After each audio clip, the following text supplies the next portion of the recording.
आसमान से हरहराता हुआ हेलीकॉप्टर फूलपुर की जमीन पर उतरने वाला था और समाजवादी पार्टी और कांग्रेस के कार्यकर्ताओं का उत्साह अपने चरम पर था।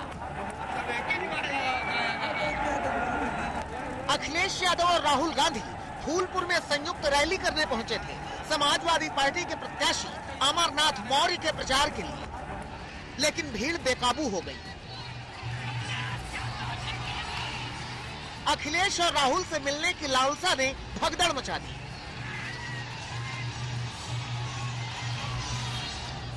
देखिए, अति उत्साह भारी पड़ गया। बताया जा रहा है कि इस भगदड़ में कई लोग घायल भी हो गए। आलम यह हुआ कि अखिलेश और राहुल को जल्दी जल्दी यहां से निकलना पड़ा।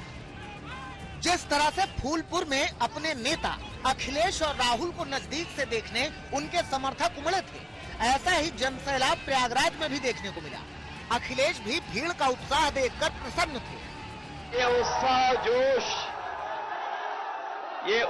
और जोश हमें अपनी वोट डालने की तारीख तक के लिए रखना है। अखिलेश के साथ राहुल गांधी भी थे। उन्होंने भी उमड़े हुए जनसैलाब के सामने बीजेपी पर करारे वार किए। अग्निवीर स्कीम है, इस स्कीम को हम कूड़ेदान में फेंकेंगे।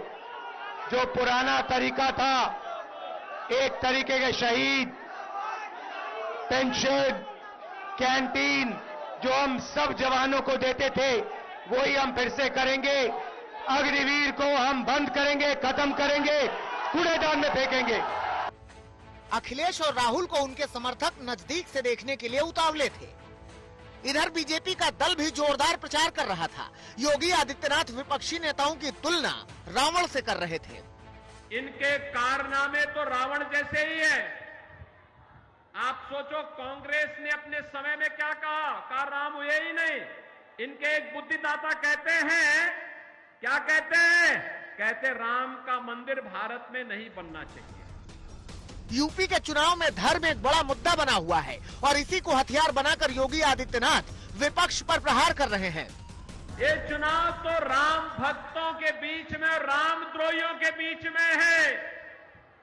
एक तरफ रामद्रोही है, ये लोग देश के खिलाफ विद्रोह कर रहे हैं। धर्म वाला दांव चुनाव जीतने में कितना मददगार होगा, ये तो समय बताएगा, मगर इतना जरूर है कि इस पर बीजेपी विपक्ष को घेर रही है।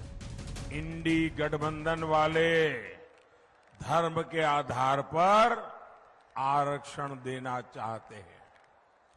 कर्नाटका में इन लोगों ने ओबीसी कोटे का आरक्षण मुसलमानों को दे दिया। जंग जबरदस्त है। देखना होगा कि 4 जून को किसका सूरज उगेगा और किसका पस्त है।